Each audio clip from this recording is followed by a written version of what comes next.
మాట్లాడి ఏం జరిగిందని తెలుసుకొని మేము సింపుల్గా ప్రభుత్వానికి అధికారులకు అండ్ అక్కడ ఉండేటటువంటి ఒక బాధితులకు సలహాలు ఇవ్వడం మాత్రమే మా పని.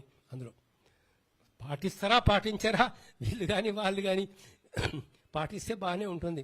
అందులో ఇవాళ అమెరికాకి చెప్పేవాడు అమెరికాకి సలహాలు ఇస్తున్నారు. సలహాలు ఇచ్చి ఇవ్వడానికి ఏముంది, మేము ఇస్తాం సలహాలు. కానీ దాన్ని సహృదయంతో అర్థం చేసుకొని సహృదయంతో కనుక చేసినట్లయితే ఘర్షణను నివారించవచ్చు. ఎదుటి వాళ్ళ యొక్క కన్నీళ్లను తుడిచినటువంటి వాళ్ళమవుతాం. ఎదుటి వాళ్ళ కన్నీళ్ళు తుడిచడానికి మనం కూడా అంతో ఇంతో సాయపడ్డటువంటి వాళ్ళమవుతాం.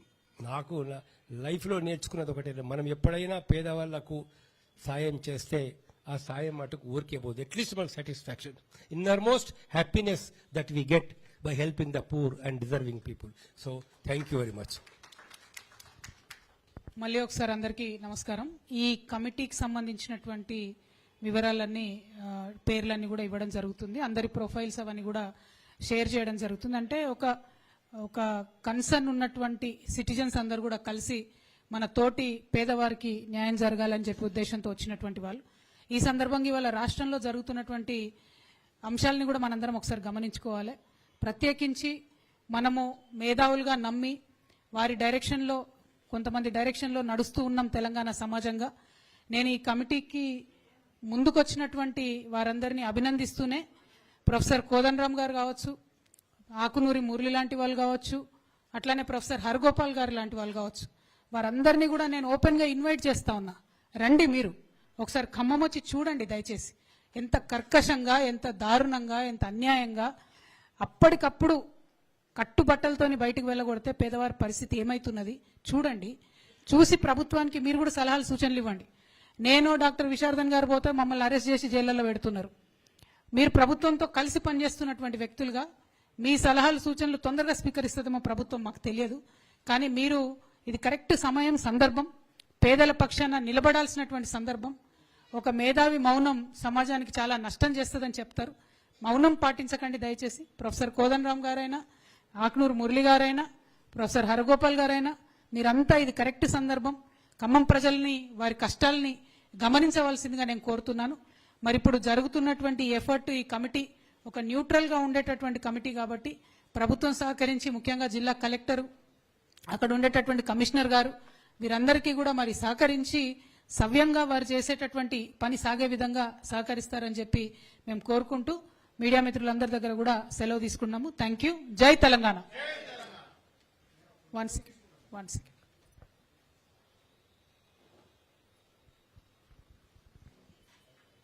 ఈరోజు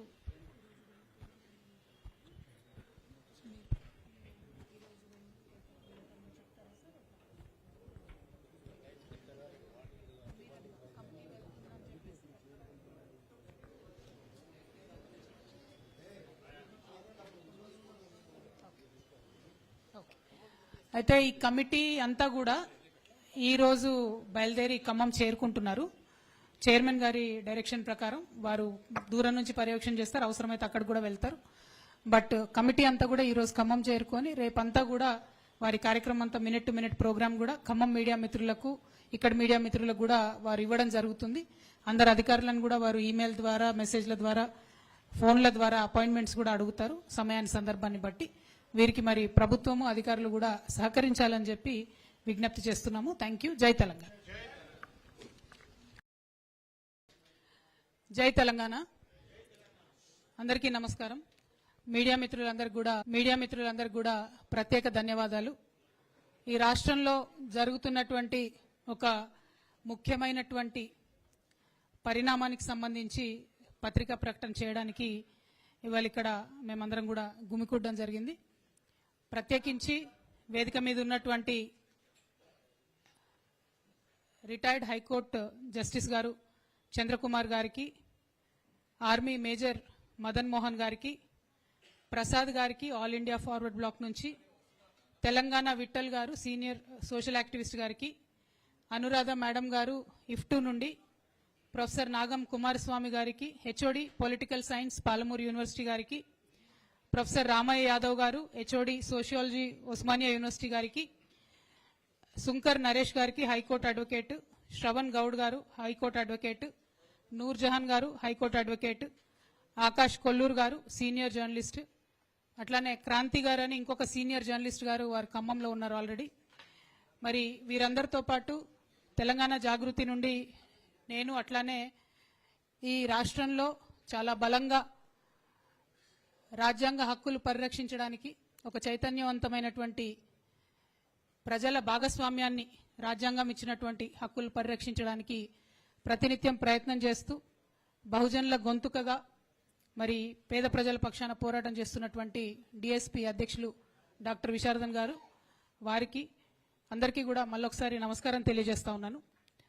మీ అందరికీ తెలుసు, ఈ రాష్ట్ర ప్రభుత్వం అత్యంత దారుణంగా ఖమ్మంలో వెలుగుమట్లలో ఎటువంటి నోటీస్ లేకుండా, ఎటువంటి ఆధారం లేకుండా, ఎటువంటి హెచ్చరిక లేకుండా మరి 750 మంది పేద ప్రజల ఇండ్లు కూలగొట్టిన నేపథ్యంలో ఆ పరిస్థితిని, ఆ దయనీయమైన పరిస్థితిని గమనించినటువంటి డిఎస్పీ పార్టీ, అట్లానే తెలంగాణ జాగృతి సంయుక్తంగా చేసినటువంటి పోరాటంతో దిగి వచ్చినటువంటి ప్రభుత్వం అదే చోట అక్కడే ఇల్లు కోల్పోయినటువంటి 300 మంది పేదవారికి పట్టాలు ఇస్తామని ఒప్పుకోవడం డెఫినెట్ గా ఈ రాష్ట్రంలో ప్రజాస్వామ్యం ఉంది, ప్రజా పోరాటాలకు గెలుపు తప్పకుండా లభించి తీరుతుందనడానికి ఉదాహరణగా నేను భావిస్తా ఉన్నాను. దాంతోపాటు మరొక 111 మందికి కూడా వివిధ గ్రామాలలో పట్టాలు ఇస్తామని ప్రభుత్వం చెప్పడం కూడా మరి వాళ్ళ ఒక అడుగు ముందుకేసినట్టని మేము అనుకుంటున్నాం. కాకపోతే ప్రభుత్వం కూలగొట్టింది 750 మంది ఇండ్లు, ఇస్తామని చెప్పింది 411 మందికి. అందులో అనేకమైనటువంటి అభ్యంతరాలు వ్యక్తమవుతా ఉన్నాయి. అనేక మందికి ఇంకా కూడా మాకు అన్యాయం జరిగిందనేటటువంటి భావన మాకు రిపీటెడ్గా క్షేత్రస్థాయి నుంచి వస్తున్నటువంటి సమాచారం ద్వారా మేము తెలుసుకున్నాం.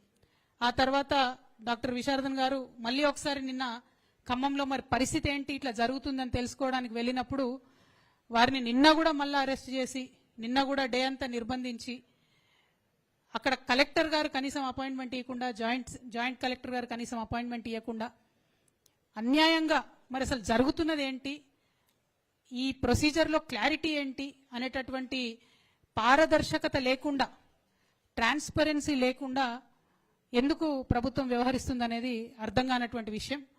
మరి ఏ ప్రభుత్వమైనా డెమోక్రసీలో ట్రాన్స్పరెన్సీ అనేది అత్యవసరం కాబట్టి ఆ ప్రభుత్వం నుంచి ఈ క్లారిఫికేషన్ రాబట్టాలన్న ఉద్దేశంతో మరి మేము ఆలోచిస్తున్నటువంటి సందర్భంలో జస్టిస్ చంద్రకుమార్ గారిని మేము సంప్రదించడం జరిగింది.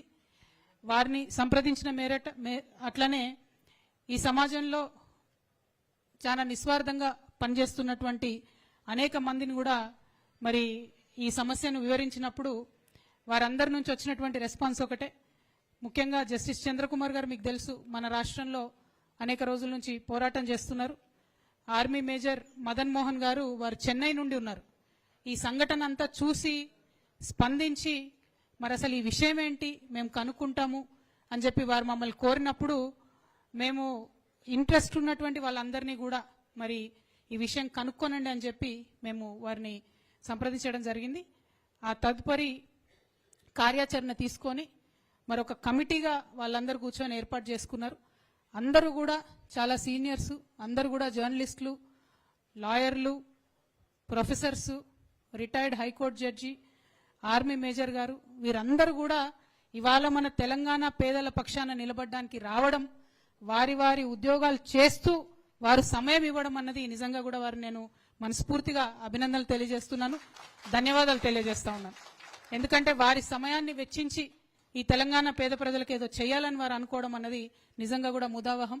మరి దాన్ని ఆహ్వానిస్తూ వారికి ప్రభుత్వం సంపూర్ణంగా సహకరించాలని ఈ సందర్భంగా నేను డిమాండ్ చేస్తా ఉన్నాను.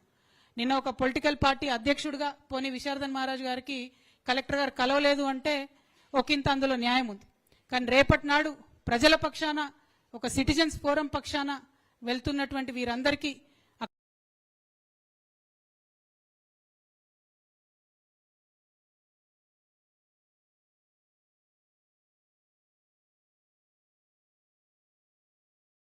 ఈ సందర్భంగా నేను డిమాండ్ చేస్తా ఉన్నాను. నిన్న ఒక పొలిటికల్ పార్టీ అధ్యక్షుడిగా పోనీ విశారదన్ మహారాజ్ గారికి కలెక్టర్ గారు కలవలేదు అంటే ఒకంత అందులో న్యాయం ఉంది.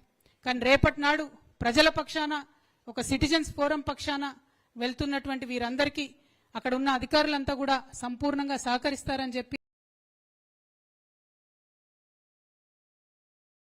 అయ్యేంత వరకు అక్కడ జాగృతి సంఘం, జాగృతి వేదిక కవిత గారి నాయకత్వంలో, తర్వాత బీసీఎస్సీ ఎస్టీ జేఏసీ, ధర్మ సమాజ్ పార్టీ సంయుక్తంగా ఒక భారీ ఆందోళన, పోరాటం, ఒక మహాధర్నా, ఆ తర్వాత నిరాహార దీక్ష, వీటన్నిటి క్రమంలో ప్రభుత్వం దిగి వచ్చి మొత్తానికి అక్కడ 400 దాదాపు 11-12 మందికి, మరి అందులో 300 మందికి సేమ్ ప్లేస్లో స్థలాలు, ఇండ్లు కట్టిస్తామనడం 75 గజాల్లో, మరొక 111 మందికి బయట ఎక్కడో వారు ఉన్న గ్రామాల్లో స్థలాలు ఇస్తామన్న దాకా వచ్చి ఆ డిస్ట్రిబ్యూషన్ కూడా జరుగుతున్నట్టుగా తెలుస్తా ఉంది.